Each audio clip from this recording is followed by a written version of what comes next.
सर्दियों की ठिठुरती सुबह थी। गांव की गलियों ने ओस की बूंदें चमक रही थीं। सब बच्चे माँ के साथ गंगा जी के घाट पर स्नान करने गए। जैसे ही ठंडे पानी में डुबकी लगाई, सब चीख पड़े, अरे ये तो बर्फ है। कोई कांपते हुए बोला, माँ जल्दी बाहर चलो, नहीं तो हम पेंगुइन बन जाएंगे।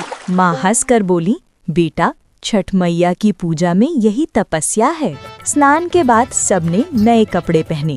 बहन ने लाल फ्रॉक पहनी, भाई ने सफेद कुर्ता पजामा और सबसे छोटे ने नीली टोपी। सबको देखकर लग रहा था मानो पूरा परिवार किसी मेले में जा रहा हो। उस दिन था खरना। माँ ने नहा धोकर पीली साड़ी पहनी, माथे पर बड़ी लाल बिंदी और मांग में लंबा सिंदूर। रसोई में जब वो पहुंची तो पूरा घर त्योहार की खुशबू से भर गया। हम सब बच्चे उनके साथ बैठ गए। कोई केले छील रहा था, कोई आटे में हाथ डालकर ठेकुआ बनाने की कोशिश कर रहा था, लेकिन बच्चों की शैतानियां जारी थीं। छोटा भाई आटे की गेंद बनाकर बहन पर फेंकता और कहता, देखो ये ठेकुआ है। बहन गुस्से में बोली, ये ठेकुआ नहीं, गोला है, गोला।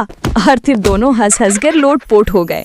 माँ ने हंसते हुए डांटा, अरे नटखटू, ये छठ मैया का प्रसाद है, खेल का सामान नहीं। पिताजी मजाक में बोले, लगता है आज ठेकुआ गोल नहीं टेढ़े मेढ़े ही बनेंगे। घर ठहाकों से गूंज उठा। धीरे धीरे गुड़ की खीर पकने लगी। उसकी खुशबू से पूरा घर मिठास से भर गया। माँ ने जब प्रसाद थाल में सजाया तो सब चुपचाप उन्हें देख रहे थे। शाम को माँ ने प्रसाद खाया और फिर अगले 36 घंटे बिना पानी पिए व्रत का संकल्प लिया। हम सब हैरान थे और माँ मुस्कुराकर बोली, ये सब छठी मैया का आशीर्वाद है। फिर आया तीसरा दिन, संध्या अर्घ्य। सूरज ढलने से पहले पूरा गांव नदी किनारे पहुंचा। दीप जल रहे थे, औरतें गीत गा रही थीं।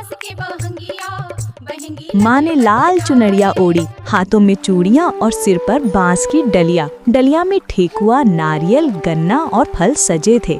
हम सब उनके साथ गा रहे थे। बच्चे ठंड में कांपते हुए भी हंस रहे थे। माँ पानी में खड़ी होकर डूबते सूरज को अर्घ्य देती और हम सब के दिल में भक्ति उमड़ पड़ती।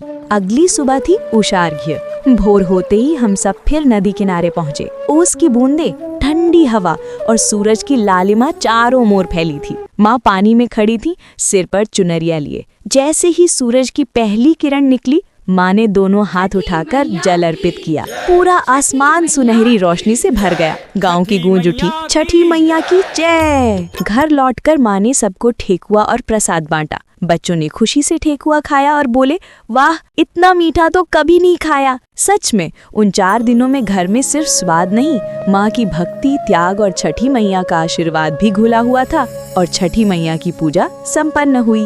अरे रुक जाओ, सब्सक्राइब तो करो पहले और बेल आइकन दबाना मत भूलना, वरना गाय भी नाराज हो जाएगी।